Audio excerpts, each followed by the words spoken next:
మొదట టాస్ గెలిచి బ్యాటింగ్ ఎంచుకున్న కివీస్కు ఓపెనర్లు విల్ యంగ్, రచిన్ రవీంద్ర శుభారంభం అందించారు. ముఖ్యంగా రచిన్ దూకుడుగా ఆడాడు. దీంతో 7 ఓవర్లకే న్యూజిలాండ్ స్కోరు 50 దాటింది. విల్ యంగ్ను వరుణ్ చక్రవర్తి ఎల్బీడబ్ల్యూగా వెనక్కి పంపాడు. ఆ తర్వాత కాసేపటికే కుల్దీప్ యాదవ్ తన వరుస ఓవర్లలో రచిన్ రవీంద్ర, కేన్ విలియమ్సన్ను అవుట్ చేసి భారత్కు భారీ ఉపశమనాన్ని అందించాడు. తర్వాత భారత్ బౌలర్లు కట్టుదిట్టంగా బౌలింగ్ చేయడంతో స్కోరు వేగం నెమ్మదించింది. లేతమ్ని జడేజా వికెట్ల ముందు దొరకబుచ్చుకున్నాడు. 108 పరుగులకే 4 వికెట్లు కోల్పోయిన కివీస్ను డారిల్ మిచెల్, ఫిలిప్స్ ఆదుకున్నారు. ఈ జోడీ నిలకడగా సింగిల్స్ తీస్తూ రన్ రేట్ భారీగా పడిపోకుండా చూసుకుంది. ప్రమాదకరంగా మారిన ఈ జోడీని వరుణ్ విడదీశాడు. అద్భుతమైన బంతితో గ్లెన్ ఫిలిప్స్ని క్లీన్ బౌల్ చేశాడు. దీంతో 57 పరుగుల భాగస్వామ్యానికి తెరపడింది. అర్ధశతకం చేసిన డారిల్ మిచెల్ షమీ అవుట్ చేశాడు.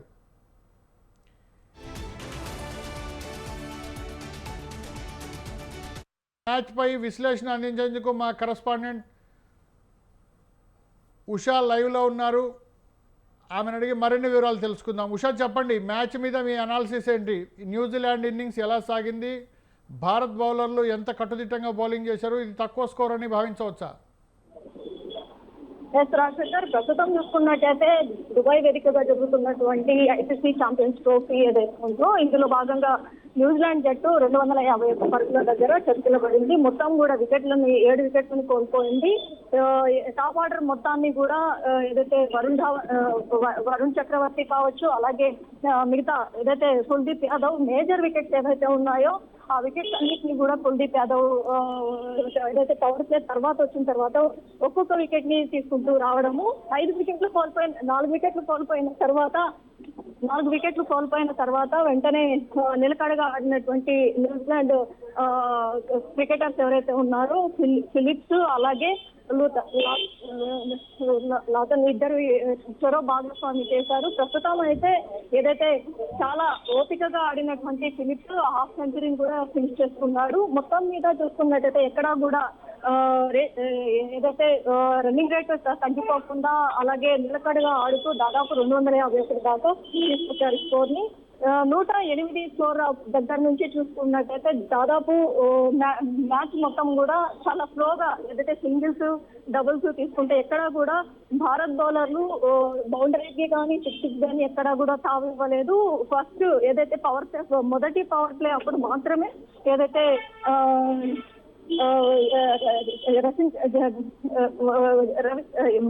మాత్రమే స్కోర్ కొద్దిగా దూకుడుగా ఉంది. ఆ తర్వాత స్కోర్ మొత్తం కూడా చతికిలబడినట్టే అయింది. ప్రస్తుతం చూసుకున్నట్టయితే భారత్ ముందు 252 చేయాల్సిందిగా ఇప్పటికే ఏదైతే న్యూజిలాండ్ జట్టు నిర్దేశించింది. దీని ప్రకారం చూసుకున్నట్టయితే స్పిన్నర్లు అటు చూసుకున్నట్టయితే స్పిన్నర్లకు సంబంధించి అలాగే ఇటు భారత్ బౌలర్లు కూడా చాలా ముఖ్యంగా ఫీల్డింగ్ వైజ్ కావచ్చు, అలాగే బౌలింగ్ వైజ్ కావచ్చు, అలాగే మొత్తం కూడా చాలా పటిష్టంగా ఆడారు. అలాగే కొన్ని భారత్ బౌలర్లలో చూసుకున్నట్టయితే ఫీల్డింగ్ చాలా చతికిలబడింది.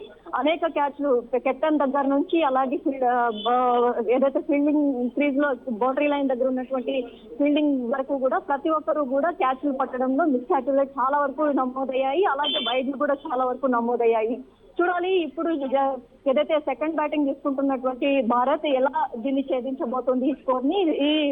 ఈ పిచ్ కి సంబంధించి 250 లోపే స్కోర్ ఉంటుంది అన్నటువంటి క్యూరేటర్స్ ఎక్స్పెక్టేషన్స్ ఏదైతే ఉన్నాయో దాన్ని ముందుగానే కట్టడి చేశారు భారత్ బౌలర్స్. మొత్తం ఈ మ్యాచ్ లో 252 చాలా లీస్ట్ స్కోరే. ఈ స్కోర్ ని భారత్ ఎలా ఛేదించబోతోంది, అలాగే కోహ్లీ మీద చాలా ఆశలు ఉన్నాయి కాబట్టి కోహ్లీ ఎలాంటి రికార్డ్స్ ని ఛేదించబోతున్నారు, గేల్ రికార్డ్ ని కావచ్చు, అలాగే ఏదైతే సచిన్ రికార్డ్ ని రెండింటిని కూడా ఛేదించబోతున్నారు అని స్టేడియం మొత్తం కూడా చాలా వరకు కూడా అటు భారత్ ప్రజలు కూడా చాలా వరకు ఉత్కంఠగా ఎదురు చూస్తున్నారు ఈ మ్యాచ్ ని. అలాగే రోహిత్ సేన ఎలాంటి స్కోర్, రోహిత్ అలాగే గిల్ ఓపెనర్స్ గా దిగినటువంటి వీరిద్దరు కూడా ఎలాంటి భాగస్వామ్యాన్ని ఇస్తున్నారు భారత్ కి.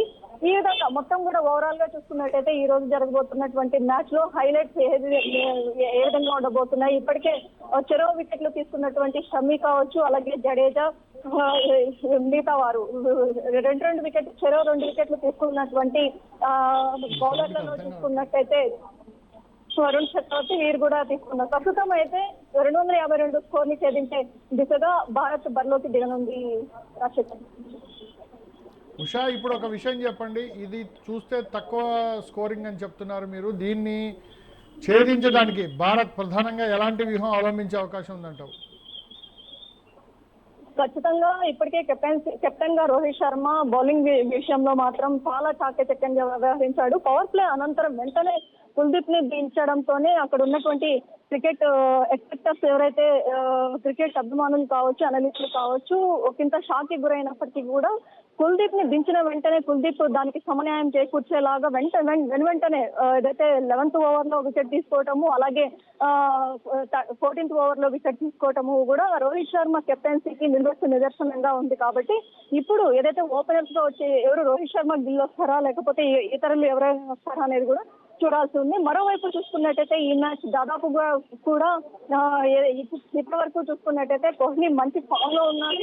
అలాగే మిగతా ఆర్డర్ గా ఉన్నటువంటి ఏదైతే కేఎల్ రాహుల్ కావచ్చు, మిగతా వారు కూడా భారీ స్కోర్ ని చేసినట్లయితే మ్యాచ్ సునాయాసంగా గెలిచే అవకాశం ఉంటుంది. ఏదైతే భారత్ బౌలర్లు ఇప్పటికే స్కోర్ ని హైయెస్ట్ స్కోర్ ని చేయకుండా చాలా వరకు కట్టడి చేశారు. కాబట్టి ఇప్పుడు జరగబోతున్నటువంటి సెకండ్ ఇన్నింగ్స్ ఏదైతే ఉందో, సెకండ్ ఇన్నింగ్స్ స్పిన్నర్స్ కి కొంచెం ఏదైతే సానుకూలంగా ఉంటుందా లేకపోతే ఈ పిచ్ కి సంబంధించి ఎలా స్కోర్ ని కివీస్ జట్టు కట్టడి చేయబోతున్నారు, శాట్లర్ దీనికి సంబంధించి వ్యూహం ఎలా ఉండబోతోంది అనేది మాత్రము చూడాల్సి ఉంది. ప్రస్తుతం అయితే హెన్రీ లేడు కాబట్టి, హెన్రీ ప్లస్ లో స్మిత్ ని తీసుకున్నారు కాబట్టి, హెన్రీ లేని లోటు కూడా కివీస్ జట్టుకు ఉంది కాబట్టి దాదాపు 10 వికెట్ల దాకా హెన్రీ తీసుకున్నారు కాబట్టి దీన్ని కూడా అంచనా వేసుకొని కివీస్ జట్టు ఎలాంటి ప్రణాళికతో భారత్ బ్యాటింగ్ ని ఛేదించబోతోంది అనేది మాత్రం చూడాల్సి ఉంది. రాజశేఖర్.